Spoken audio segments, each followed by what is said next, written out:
ये है उत्तर प्रदेश पुलिस की क्राइम ब्रांच के गाजियाबाद में तैनात इंस्पेक्टर रमेश सिंह सिद्धू। इनको पैसे से बेहद प्यार है। ये उत्तर प्रदेश सरकार से तनख्वाह लेते हैं मोटी अपराधियों को पकड़ने और उन्हें कानून के शिकंजे तक पहुंचाने की, लेकिन ये उनको छोड़ने के लिए लेते हैं मोटी रिश्वत। जी हाँ, मोटी रिश्वत के एवज ये अपराधियों को न सिर्फ छोड़ने का काम करते हैं, बल्कि इन पर आरोप है कि ये उनको मदद पहुंचाते हैं ताकि कानून के शिकंजे से वो बच सकें।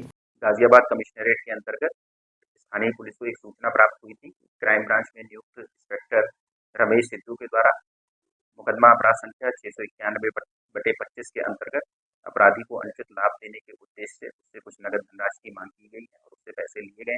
इस क्रम में पुलिस द्वारा तत्काल कार्रवाई करते हुए वहां छापेमारी की गई और वहां इंस्पेक्टर को नगद धनराशि के साथ गिरफ्तार किया गया। दिलचस्प नहीं बल्कि बेहद गंभीर बात यह है कि हाल ही में गाजियाबाद पुलिस ने विदेशों को ड्रग्स तस्करी करने वाले 8 लोगों के एक गैंग को गिरफ्तार किया था, जिन पर आरोप था कि वो न सिर्फ नकली सिरप और बल्कि ड्रग्स और नारकोटिक सब्सटेंस को स्मगल करते हैं और विदेशों तक भेजते हैं। कुछ अपराधी पकड़े गए हैं, साथ ही उनके पास से 4 ट्रकों में जो कुछ प्रतिबंधित कफ सिरप पकड़े गए हैं, जिनकी तस्करी ये लोग भारत से बाहर भी करते थे।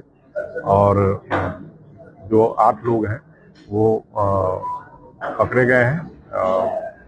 इसमें जो मुख्य अभियुक्त है वह दिल्ली से ये सामग्री प्राप्त करता था और अपने और साथियों के माध्यम से ये भारत और उसके बाहर बांग्लादेश तक की तस्करी की बात इसमें की जा रही है।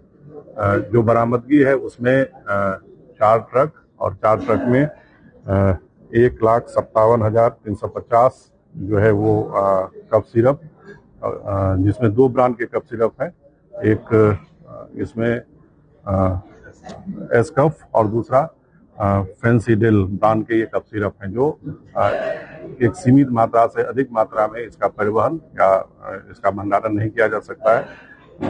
और जो पकड़े गए हैं जो अपराधी, उनके पास से जो भी प्रतिबंधित सीमा है उससे ज्यादा सीमा में बरामदगी हुई है। जो बरामदगी हुई है उसकी कीमत लगभग में 3.5 करोड़ जो है आंकी गई है। उनकी गिरफ्तारी के बाद इस मामले की जांच कर रही क्राइम ब्रांच की टीम को लीड करने वाले इंस्पेक्टर रमेश सिंह सिद्धू इस मामले में कुछ लोगों को मदद पहुंचाने के नाम पर लाखों रुपए वसूल कर चुके थे और जिसके बाद उनकी गिरफ्तारी हुई है। नगद धनराशि लगभग 4 लाख रुपए है।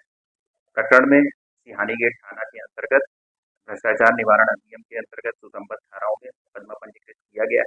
एक गंभीर मामले की जांच करने वाले टीम लीडर इंस्पेक्टर पर आरोप लगे कि वो किसी अपराधी को मदद पहुंचाने के नाम पर लाखों रुपए वसूल कर चुके हैं, लेकिन सवाल और भी कई हैं। सबसे बड़ा सवाल यह है कि ये विदेशों में ड्रग्स को तस्करी करने वाले लोग कब से ये काम कर रहे थे और इनके कितने साथी अभी बाहर घूम रहे हैं और कौन कौन हैं। और इससे पहले रमेश सिंह सिद्धू कितने अपराधियों को मोटी रिश्वत लेकर मदद पहुंचा चुके हैं। और सबसे बड़ा सवाल यही है कि क्या अकेले वो रिश्वत वसूल कर अपनी जेब में रखते थे या ऊपर या नीचे या फिर आसपास या फिर विभाग में या फिर अपने किसी आका को भी बांटते थे। आपसे रिक्वेस्ट है कि इस चैनल को सब्सक्राइब कीजिए ताकि आपसे जुड़ी खबरें आप तक पहुंच सकें।